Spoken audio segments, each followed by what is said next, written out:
지난달 19일과 24일 사회적 거리두기 단계를 연달아 격상한 데 이어 또다시 2주 만에 수도권의 거리두기를 2.5단계로 격상합니다. 그동안의 거리두기 단계 격상과 방역 강화 조치의 성과로는 코로나 확산세를 꺾지 못하고 있다는 판단에 따른 것입니다. 방역 조치의 강화에도 불구하고 코로나 확산세를 꺾지 못하고 다시 단계를 격상함으로써 국민들께 더 큰 부담과 불편을 드리게 되어 매우 송구하고 무거운 마음입니다. 우리는 여러 차례 코로나 확산의 위기를 극복해 왔지만 지금이 어느 때보다 심각한 위기 상황입니다. 보이지 않는 감염과 전파가 일상의 공간에서 빠르게 퍼져나가고 있고 감염 경로를 파악하기 어려운 확진자도 늘고 있습니다. 현재의 전가 추세가 지속될 경우 병상과 의료인력 등 의료체계의 부담이 가중될 것을 염려하지 않을 수 없습니다. 조속히 코로나 확산의 고리를 차단하지 못하고 걷잡을 수 없는 전국적 대유행 상황으로 치닫게 된다면 국민 안전과 민생에 심대한 타격이 될 수밖에 없습니다.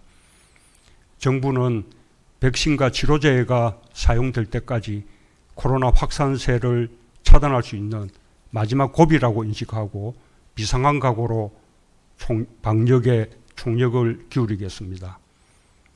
국민들께도 강화된 방역 수칙을 지켜주실 것을 다시 한번 당부드리지 않을 수 없습니다. 일상적인 생활 공간 속에서 알지 못하는 사이에 전파되고 있기 때문에 국민 한 사람 한 사람의 자발적인 실천이 특히 절실한 때입니다.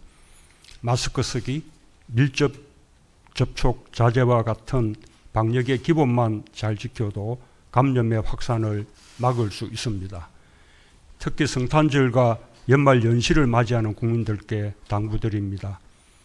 지난 추석에 우리는 몸은 못 가도 마음으로 함께하는 명절로 방역에 힘을 모았습니다. 그 이상의 마음가짐이 필요합니다. 만나야 할 사람, 찾아가야 할 곳이 많겠지만 만남과 이동을 최대한 자제하여 방역에 힘을 보태주시길 간곡히 부탁드립니다. 코로나로 시작하여 코로나로 끝나는 참으로 고단한 한 해입니다.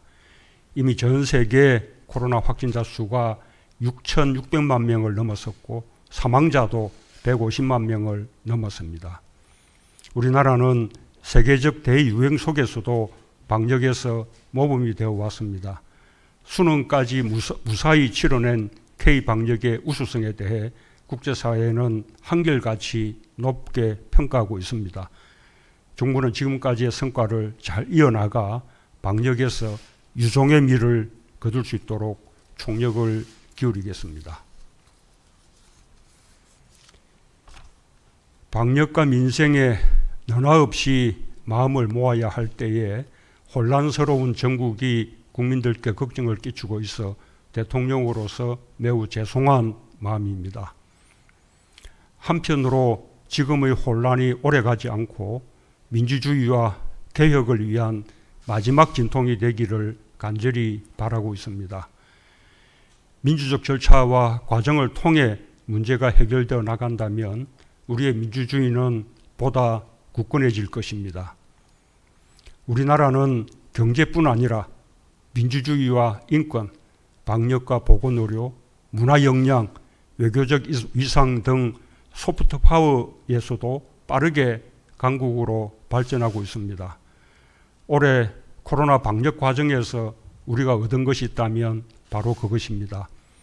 까마득히 앞서 있는 것처럼 보였고 우리의 먼 미래처럼 보였던 나라들에 비해 우리가 크게 뒤지지 않으며 오히려 우리가 앞서가고 모범이 되는 분야들도 있다는 사실을 우리는 알게 되었고 자긍심을 가지게 되었습니다. 위대한 촛불혁명을 거치면서 더욱 성장한 한국의 민주주의도 오랫동안 해결하지 못했던 마지막 숙제를 풀어내는 단계로 나아가고 있습니다. 권력기관 개혁은 남은 가장 큰 숙제 중 하나입니다. 저는 취임사에서 권력기관을 정치로부터 완전히 독립시키고 그 어떤 기관도 무소불위의 권력을 행사할 수 없도록 견제장치를 만들겠다고 국민들께 약속했습니다. 과거처럼 국민 위에 군림하는 권력기관이 없도록 하겠다는 의지였습니다. 모든 권력은 국민으로부터 나온다는 헌법 정신에 입각하여 우리 정부는 많은 우여곡절을 겪으면서도 권력기관 개혁에 흔들림 없이 매진하였습니다. 우리 정부는 어떤 어려움을 무릅쓰더라도 그 과제를 다음 정부로 미루지 않고자 하였습니다.